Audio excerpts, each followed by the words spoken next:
You're looking at 25 years of difference between these two bad Larrys right here. We have a 97 and we have a 2022. I don't know the first thing about this 97. I know a lot about the 22s, but I don't know anything about this 97. So we have the godfather of these things right here to tell us all about these and kind of break it down. And we're just going to show you evolution from 97 to 22. And I'm sure a lot of people know this, but we're just, how often do you see a 97 and a 22 put next to one another? Yeah. Not very often, not anymore at least. So we thought it'd be cool just to put these two together and see how much has changed, which obviously just by looking at them, we know that a ton has changed. And we've gone over more of the 22 stuff recently, so we're going to go over more of this 97 stuff. And again, I don't know the first thing about it, so Bruce is going to take over here. Yeah, it's certainly a change. When we took on Polaris in 1987, this is 10 years after that, and this was quite an evolution from 87. But you know, in saying that, this was extra 10 rear, extra 10 front, so that was our first step into going 10 inches of travel. So, yeah. It was still very rigid and not very tunable. You know, in today's world, it's all about tuning it and making it so it rides nice for whoever's riding it. Back then, other than flipping your spring blocks, and because the guy was very heavy or not, yes, you could shock valve, because these were Fox shocks and I can take them apart and valve them just like today, but it didn't make a lot of difference because there wasn't a lot of travel. So there wasn't a lot of feedback through the sled compared to today. We have so much feedback and, you know, in a light feeling through the bumps, and then, you know, it doesn't bottom when you go through the big bumps. This here, obviously, it took you for a ride. And yeah, you were along for the ride. You were along for the ride, yeah. And, you know, the seating position, you know, with your knees up underneath the handlebars compared to today, you know, that alone will kill you today. Yeah.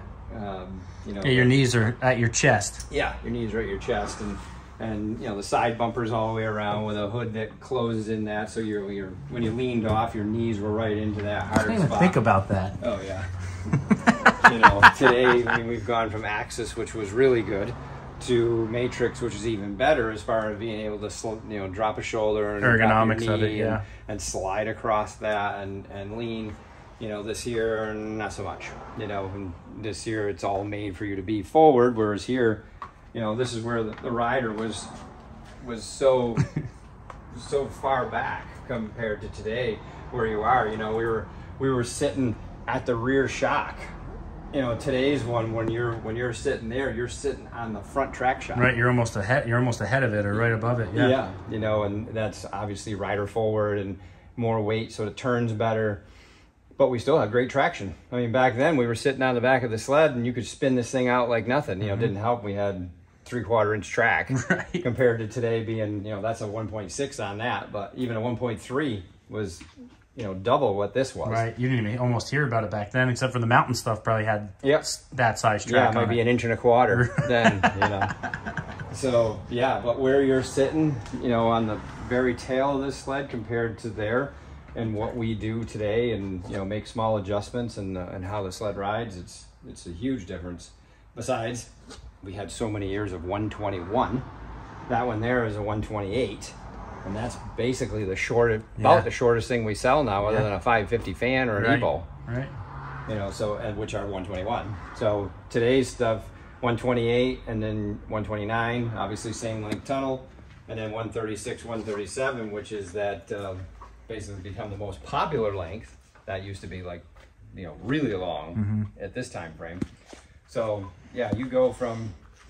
And this was the fancy model. Yeah. This back in the day, this was top of the line. Yeah. This was even the SE model. Yeah, this was built for the Eastern Rider. So it had a lower track than normal. Lower lug track. Lower lug track, and it had temperature gauges and a fuel gauge in the dash. So which you have different temperature. I can't even get down there. You have different temperatures for low RPM and high RPM, which Bruce knew why. Yeah, it's the resistance that the gauge was reading as far as how the motor was putting out the power. I believe it would, depending on where you were. And again, I don't know where that break was, where they called low to high, but you guess you had to figure that out. So yeah, this was the fanciest model. This is the equivalent of a 7S display nowadays. Yeah. Back in the day, this was it. Yeah. Hand and thumb warmers up on top. This one has reverse. Oh no, it doesn't have reverse. The reverse would be. Oh, they even had reverse back then. Oh yeah. I didn't know that. Yeah, this little cover would come right out of here, and we would put it was mechanical. Right. And you'd grab this handle and snap it up, and it would shift a gear inside the transmission and make it go backwards. We put a lot of those in. I think right now, if you got me a box of parts and a snowmobile, blindfold me, I could put the reverse kit in. Because I put so many in back then. That's so funny. And another thing that he taught me too, and I didn't know what this plaque was, but if you snow checked an order, that would come with your name on it. Yeah, the plaque came in the mail to you, and then when the snowmobile came, you put it on. That's crazy.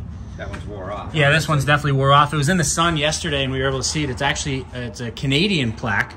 Yeah. So this was a Canadian sled at some point in its life, and Pat, it was built for Pat. Yeah, whoever Pat was. So whoever Pat was, find Pat. Someone find Pat on the internet.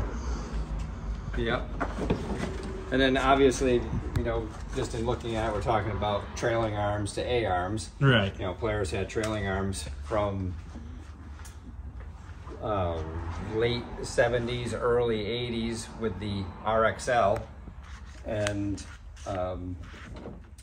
the 340 liquid Indy that they made had trailing arms, and then it went almost all of them. Now that was just to keep that spindle there, right? Yep. Yeah, that was. You only had, I guess. Oh yeah, you only had front control arms. Well, the front half of a control arm. Yeah, because you had the trailing arm went back and was the third link. Because this is where the name Indy came up. Independent suspension. So when they came out with that, that's where the shortened version Indy came from. So. And then we have in here. Don't mind the ratchet strap. As I'm sure Bruce can tell you, those things never lasted. Yeah, no, they didn't. Yeah, especially this hood. This hood was a very, very heavy hood. You put the cable and it attached back here to one of the mounts and up to the center here where it doesn't even used to be a little plate here that it mounted to, and it would just snap those things. Didn't help that when you close the hood, the cable laid over the exhaust. It got nice and hot. Smoked that small cables, and then it didn't take long and it broke. But yeah, first generation. Well, Storm was first generation Reed in 92 and 93, and then this is 97, where we had it by then in a 600 and a 680. So we had, and this is a 600. Big block. Yeah. Back then. These are little pistons like this. Yeah. So it was a Reed valve motor, which we didn't have because plenty of our stuff was piston port for years. So you had a lack of throttle response. Reed, brought that throttle response up. This wasn't the true answer to that throttle response, I can guarantee you that, but it was the idea. Yeah, it was a direction. Yeah. But yeah, you had, this one was triple, came from the factory because the 680, which was the same base motor as this, you could have got it as a single pipe. So just have a manifold that went in the 3-to-1 and going in, and that Ultra actually ran pretty good, but 600, I don't believe. I think the only way you got this was triple. Yeah. Yeah. So, but when you look on the side, as far as the clutches, drive clutch looks very similar to what we're using today. Yeah, look at over here now. Yeah. It's and rear clutch was button driven. We had in one of our previous videos, we had taken them apart and showed they had the little slide buttons in it, whereas obviously everything now is rollers. The new clutch we have now does have much wider rollers, much wider weights, a wider bearing in the front here. They have the greasable jackshaft bearing. In one of our previous videos, we were talking about jackshaft bearings. That one actually has a grease fitting on it. Look at that. Of course, what I said then, belt power, belt traction, and track traction. It was a little less back. It was a lot less. Yeah, the throttle response of that new 650, even never mind the 850, and the traction. Even though you're sitting forward on the sled, the traction's awesome. The belt, that belt, you could find grenaded in the bottom at any time frame, whereas we don't anymore. Yeah. So and we try. Yeah, oh yeah, but so the amount of pressure that was on these things compared to today is so peanuts, so different. Yeah. So and the weight of the sled. I mean, this sled was a lot heavier, but it spun out. These sleds are lighter, yeah, but we hook and go now. So yeah, carrying the skis on these were a much different term than they are now. Oh yeah, that's for sure. Yeah, but this was not one of the first. I mean, the first stuff that had Fox shocks from the factory was probably in that 92 range on the XCR 440, and then started to put them on any of the SP models or XCR models. In this case, XCR Trail model. We have rebuildable, revalvable Fox shocks on it, steel body. So again, you still got the rust you got to deal with, and nowadays we don't. Just extra weight. Yeah, it just gets rid of some. But it was the idea of, we had an internal floating piston rebuildable shock, and it definitely was better than the alternative then, which was just throwaway oil shock with no gas behind it. So, and then obviously we're dealing with carburetors. I forget how long it's been, just because it's been so long. But I mean, realistically, we're talking about fuel injection was 05 for us. That's 17 years. Right, that we've been fuel injected. I mean, it wasn't all of our stuff then. Right. But by 2010, 11, we only had a couple things that were carbureted. Yeah. So, and here we have not one, not two, but three. Three of them you have to sync. So when you wanted to pull on, you had to make sure all three of these slides were lifting at the same time. So you do the old put your finger in there and adjust it so you can feel you're lifting the same. Which at a later video we're going to be kind of digging into this and rebuilding carbs and getting this running to the point where I could go and play on it this year and mess around with it, and when I'm not on my boost that's on the way. Yeah. See if I can get any other buddies to grab up a Greasy triple and come and play. Yeah. So I mean, when you look at today's new one, 22, and fuel injected twin 650, just I mean I rode these. I mean, I'm a snowmobiler. I mean, I rode whatever we had, but today's stuff is wow. It is so much better.